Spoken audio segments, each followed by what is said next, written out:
ہمیں تو اپنوں نے لوٹا، غیروں میں کہاں دم تھا، ہماری کشتی وہاں ڈوبی جہاں پانی کم تھا۔ ایک ایک کر کے ڈاکٹر اسرار احمد کی پریڈکشنز پوری ہو رہی ہیں۔ سعودی عرب نے کیونکہ بے حیائی کی ساری حدیں پار کر دی ہیں۔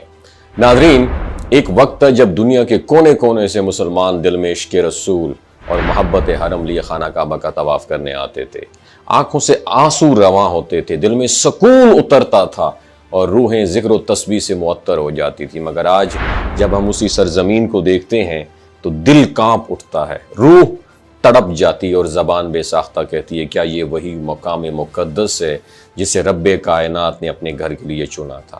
کیا یہ وہی زمین ہے جس سے اسلام کی روشنی نکلی اور دنیا بھر کے اندھیروں کو چمکایا؟ آج کا سعودی عرب وہ سعودی عرب نہیں رہا جس نے اسلام کی پرورش کی، بلکہ آج وہاں کے مناظر دیکھ کر ایسا فیل ہوتا ہے جیسے بے حیائی، فحاشی اور دنیا پرستی کا قلعہ بن چکا ہے سعودی عرب۔ ایک وقت تھا جب عورت کو 7 پردوں میں محفوظ رکھا جاتا تھا، مگر آج اسی پاک سرزمین کی بیٹیاں نیم برہنہ لباس پہن کر آنکھوں میں بے حیائی اور انداز میں دعوت نظارہ لیے غیر مسلم یہودیوں کو ویلکم کہتی ہوئی دکھائی دیتی ہیں۔ امریکن صدر ٹرمپ دنیا کے دورے پر آیا تو عرب حکمرانوں نے ویلکم کہنے میں ایسی حد پار کر دی کہ غیرت بھی شرما گئی۔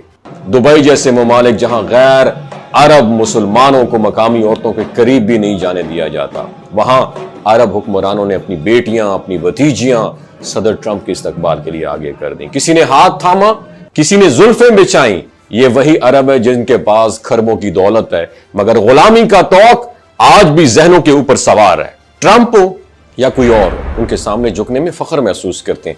اگر یہی حرکت کسی پاکستانی نے کی ہوتی تو سوشل میڈیا پر طوفان آ چکا ہوتا۔ افسوس اس بات کا ہے کہ دولت آنے کے بعد بھی ثقافت، غیرت اور خودداری باقی نہ رہی، تو ایسی قومیں صرف جسمانی طور پر آزاد ہوتی ہیں، ذہنی طور پر غلام ہوتی ہیں۔ وہ حرم شریف جہاں تسبیح کی صدا دلوں کو جھنجھوڑتی تھی، اب وہاں موسیقی کے شور، کانسرٹس کی گونج اور رقص و سرور کی محفلیں قائم کی جا رہی ہیں۔ ایسا لگتا ہے جیسے زمین چیخ چیخ کے پکار رہی ہے کہ میرے مقدس دامن کو آلودہ نہ کرو، مگر اقتدار کے نشے میں چور، دنیا کی خوشنودی میں گم یہ حکمران they are not ready to listen، سننے کے تیار نہیں ہیں۔ یہ سب دیکھ کر نا دکھی دل ہو کر سوال کرتا ہے کیا وہ احادیث مبارکہ پوری ہو چکی ہیں جن میں نبی کریم صلی اللہ علیہ وآلہ وسلم نے فرمایا تھا کہ the day will come، ایک وقت آئے گا جب عرب کے صحرا محلوں میں تبدیل ہو جائیں گے، جب امت کے لیڈر گمراہ ہو جائیں گے اور جب بیت اللہ کی حرمت پامال کی جائے گی۔ کیا ہم وہی دور دیکھ رہے ہیں جس سے رسول اللہ صلی اللہ علیہ وآلہ وسلم نے فتنوں کا زمانہ کہا تھا؟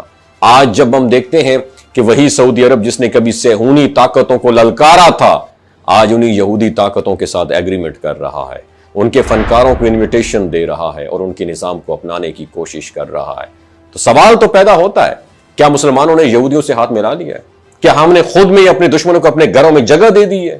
اور یہ سب کچھ صرف اقتدار، فیم اور مغرب کی خوشنودی کے لیے کیا جا رہا ہے؟ وہ حکمران جن نے امت مسلمہ کی رہنمائی کرنی تھی، وہی آج امت کو گمراہی، فتنہ اور فحاشی کی طرف لے کر جا رہے ہیں۔ کیا یہ وہی لوگ نہیں ہیں جن کے بارے میں نبی پاک صلی اللہ علیہ وسلم نے فرمایا تھا آخری زمانے میں ایسے حکمران آئیں گے جو دجال کے ایجنڈے کو پروموٹ کریں گے؟ کیا یہ ممکن ہے کہ یہ نام نہاد رہنما اصل دجالی نظام کے نمائندہ ہوں؟ ہو سکتا ہے، وہ نظام جو دنیا کو دین سے دور کر رہا ہے، جس کا مقصد صرف لذت پرستی اور دولت پرستی اور روحانیت کا قتل ہے۔ کیا ہم سمجھ پائے ہیں کہ قیامت کا آغاز ہو چکا ہے یا پھر ابھی کچھ بڑے فتنوں کا ظہور باقی ہے؟ ہمیں اس وقت کی ضرورت ہے کہ ہم اپنی آنکھیں کھولیں، دل کو جھنجھوڑیں اور اپنی قوم، اپنے ایمان اور اپنے قبلہ اول حرمین شریفین کی حرمت کے لیے آواز بلند کریں۔ یہ وقت تماشائی بننے کا نہیں ہے، یہ وقت توبہ، رجوع اور سچ کو بیان کرنے میں ہے، ورنہ وہ وقت دور نہیں جب سب کچھ ہمارے سامنے ہوگا مگر ہم ککھ بھی نہیں کر سکیں گے۔ یاد رکھو، جو قومیں اپنے مقدس مقامات کی حرمت کا ڈیفنس نہیں کرتی وہ تاریخ کے قبرستان میں دفن ہو جاتی ہیں۔ اگر آج ہم نے خاموشی اختیار کی تو کل ہمارے بچوں کو ایسا اسلام ملے گا جو صرف نام کا رہ جائے گا، اس کے علاوہ کچھ بھی نہیں ہوگا، اور جس میں روحانیت، حیا اور عشق رسول کا نام و نشان نہیں ہوگا۔ یہ وقت ہے جاگنے کا، حقیقت کو پہچاننے کا اور حق کے لیے ڈٹ جانے کا۔ پاکستان زندہ باد، اسلام زندہ باد، پاک فوج زندہ باد.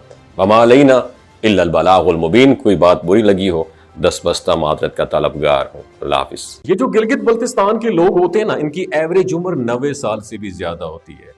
You know why? کیونکہ یہ لوگ شلجیت استعمال کرتے ہیں. شلجیت کے اندر 85 منرلز ہوتے ہیں.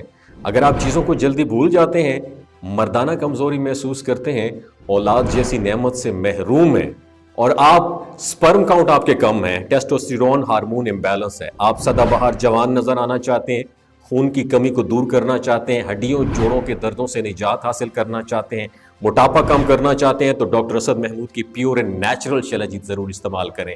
ایک بات آپ نے دماغ کی کھڑکیوں کو کھول کے اپنی سننی ہے، ہمیشہ آرگینک اور قدرتی چیزوں کا استعمال کریں. کیمیکل والے فوڈ سپلیمنٹ خدا رہا استعمال نہیں کرنے.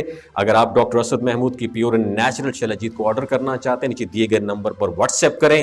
3 باتوں کا خیال رکھنا ہے: ہائی بلڈ پریشر میں مبتلا افراد، خواتین جو پریگننٹ ہیں، اور 15 سے 20 سال کی جو نوجوان نسل ہے جو غیر شادی شدہ ہیں، اپنے سیکشول پاور کو بوسٹ کرنے کے لیے استعمال کرنا چاہتے ہیں، تو ڈاکٹر کے ایڈوائس کے بغیر استعمال نہ کریں.